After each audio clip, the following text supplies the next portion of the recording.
Hey my pretties, so today I'm gonna show you the first ever Masterpiece Transformer.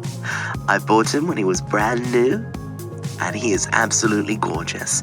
He is the original Masterpiece Optimus Prime.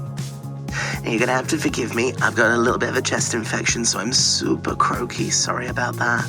Also, if you like my video, please give it a little like and subscribe if you want, it really helps. Let's get to it and show you around this absolutely wonderful toy. Now this came out very early 2000s. I imported it from Japan. I think I actually got it through Hobbylink Japan. Give you an idea of scale, there's a normal pencil. And at the time, the current toy line was what was going to become Robots in Disguise. At the time it was called Car Robots. That was its Japanese name.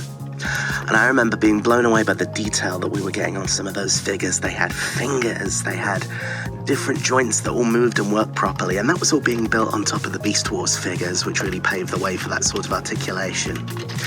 And then Takara announced they were releasing this guy. We didn't know there were going to be any more masterpieces after this. We only knew they were giving us Masterpiece Convoy, Optimus Prime. I remember taking him out the box. He was packed in robot mode and came with a load of odds and ends and accessories. I remember taking him out the box and just being blown away by how gorgeous he was. So I shall start by giving you the full frontal interpretation of him. Isn't he lovely? Now certainly I had never seen anything like this figure before when it came out of the box. It was just incredible. He's been done a bunch of times since. Maybe you think he's been done better? I don't know. To me, there is always something, I don't know, Peter Cullenish about this particular incarnation of Prime. I think it's the definitive Optimus Prime toy. But then I would say that. He comes with a load of accessories, not least of all here, his rifle. Show you both sides of that. That's got some nice little details picked out there in blue. Put that down there. And if I bring you up a little bit, we can go in and look at some of the detail on this bad boy.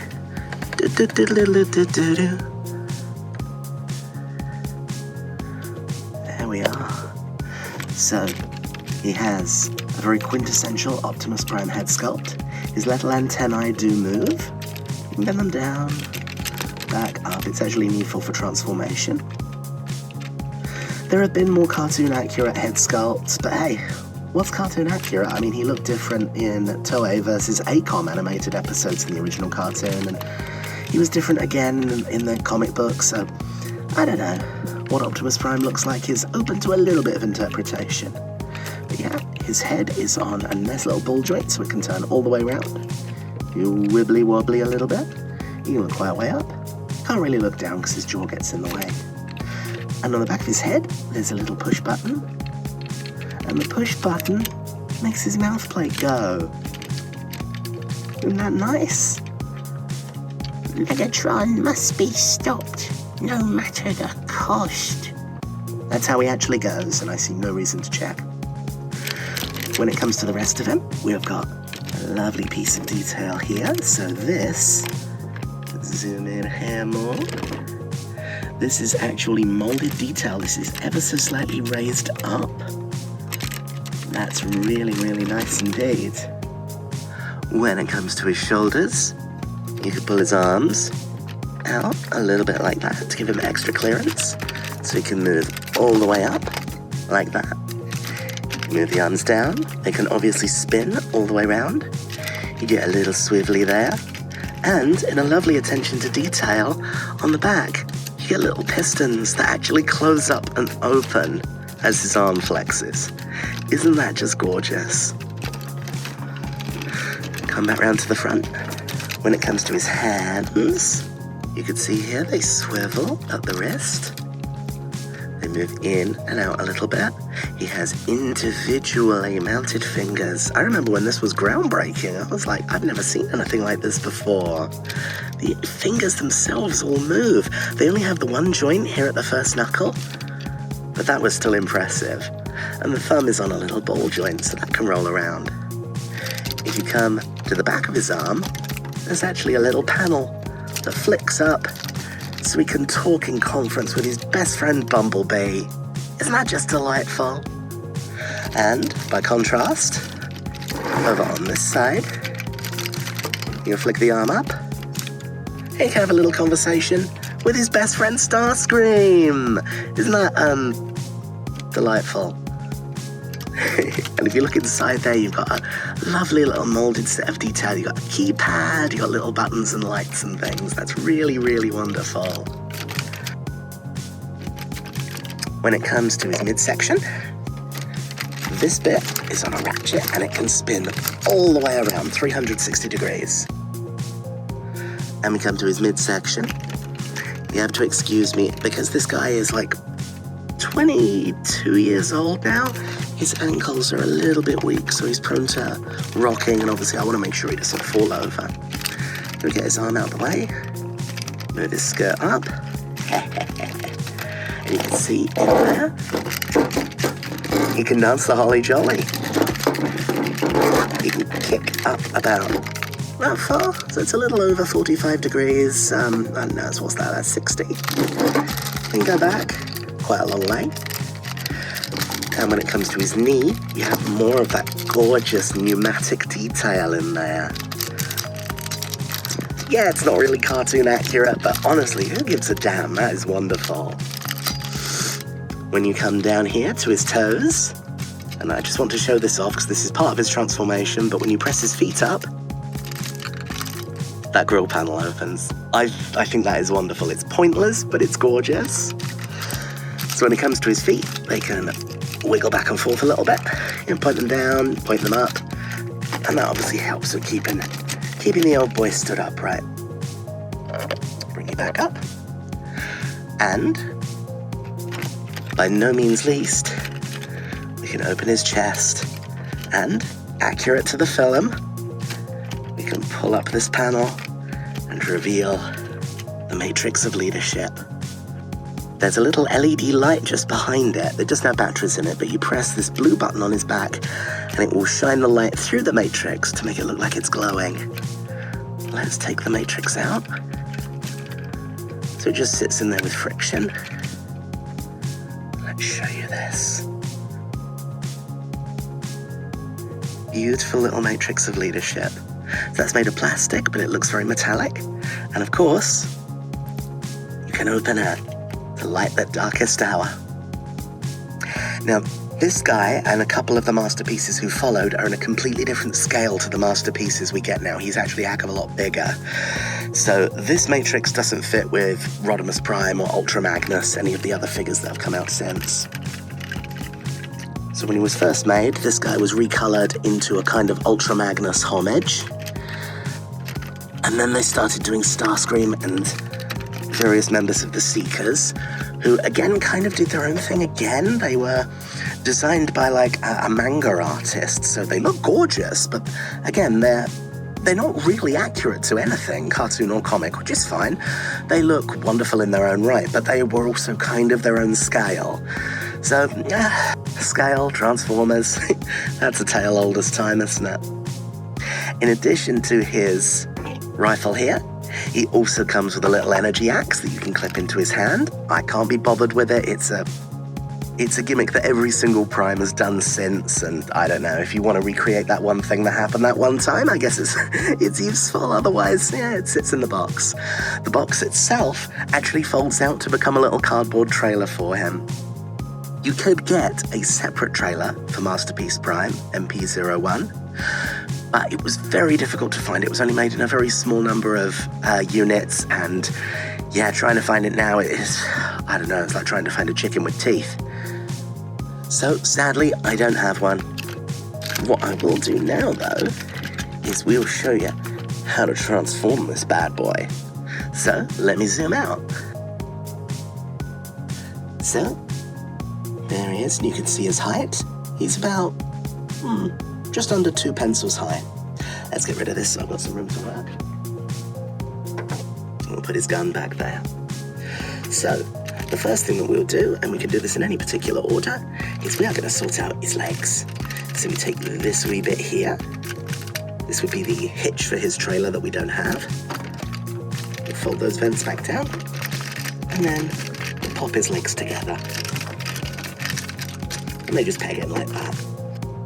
These two petrol canisters on either side, press them in, like that. And that unlocks his knees. So we can shrink down and do a sort of Toulouse-Lautrec impression. Fold that down as well. So what we're going to do now is we'll leave his legs alone for a little bit, and we'll come back to the rest of him. So we're going to spin the top around, and then we're going to open up these back bits just there. And we're going to open up that. We'll be needing that shortly. Let's get his arms up and out the way, and we're going to fold his hands away. Now the way we do this is actually really quite clever. So you've got this little panel on the bottom that's going to unfold and then slide down to draw his hand and wrist in. So we'll fold up. Stand up, Prime, stand up. I know you're old, but you can do it. I'm going to fold in the fingers, like that. Come under here, unfold, slide down, make sure his fingers stay folded up. Make sure that goes all the way down. And there, that's one hand and arm dealt with. This side, precisely the same. Fold down the thumb, fold down the fingers. Take that panel. You see there's a little concertina in there that's actually made out of, it's either thin plastic or cardboard. Isn't that sweet? Fold that down and in. And that's Prime's arms done. Now what we're going to do is we're going to open up his chest. We're going to open up this bit here, his tummy, I suppose. We're going to open that. And now what we're going to do is we're going to boop him backwards. So you've got a nice big hinge there. Hinge him back like that. Now, this bit's clever. This bit is quite clever. So we take these side bits, we just unseat them. There we go. So that comes open, spins around, comes up, and we unfold that panel. And then it's exactly the same operation on this side. So that opens down, spins around, that gets ready, that opens up, and now we fold that grill back up. Let's bring you down. So we have a sort of half Optimus, half truck monstrosity. Now what we shall do is we shall pop his head back, like that, just get that ready to go. And then we take this piece, the matrix container, we bring it out and up like that. The matrix container, which was like that, we spin round and in, and that then locks underneath. Spin this round, bring these panels up above it, and then collapse it down like that. Let's go in for a closer look. So at the front, that now pegs in, and that pegs in. Fold down, fold down. This bit here folds up to become a little seat. So I don't know why he's center drive, apparently he is. And then we'll come to Optimus Prime's head. We are gonna fold ski the little antennae down, like that, and then spin that all the way around. And then close up the back. Make sure the seat stays where it should be. This is a little feature I like because it takes some liberties. Obviously, you've got the faux grill and the real grill and stuff like that. We're used to that with Prime to an extent. But this guy is still very close to the original transformation, like the fact his arms go into an L shape and then fold back round, down, up, round and in, like that. Exactly like he does in the cartoon, exactly like the original toy does. I think that's a really, really nice touch. They've made other molds of him that might be more accurate, more articulated. Maybe they don't have weak ankles, but I don't know, they do weird stuff with panels, and oh my god, don't Takara Tomy love panels these days? Anyway, let's not get me started on that nonsense. So, we're gonna fold this up, and that's gonna become his headlights. And again, they just sort of peg into where his arms are. Like that. And like that. And now we can close off the cab. I like the fact that although it's a fake grille up at the front, it's the same cab windows, and you can see inside. There's space inside for a figure if you want. Now, the last thing we're going to do is we're going to come around to the back and sort his little toesies out. To get these guys the way they should be, you unfold that, and then you fold that up, spin his foot round, bring it flat, make sure the back's clipped down. Once more, fold that up, fold that up, spin this whole bit round, bring it down, fold the back down. There, he is all done. And yeah, if you want to store his gun, there you go, it's stored. He's storing it right now. Let me show you around this. So, I'm just going to point this out because I think it's just absolutely beautiful. It's his tires. They're not only rubber and on like a little axle inside there like the original toy, they even have the exact same inscription. Desert Dog Formula. Isn't that just a beautiful attention to detail? It's little things like that, like those hydraulic bits that work his elbows and knees. It's just these beautiful, beautiful little touches. When you're posing his arms, if you want the chimneys here, the exhaust to get out the way, they do that. They're on a little spring. There he is on the side. So you can see we've got a door there, and that's kind of where the shoulder hinge and everything lives. It's all right. And yeah, that's Optimus Prime. No doubt about it at all. Isn't he absolutely wonderful? That's why he is one of my favorite toys. One of the best dollies in my dolly collection. He's actually worth a little bit of money now as well.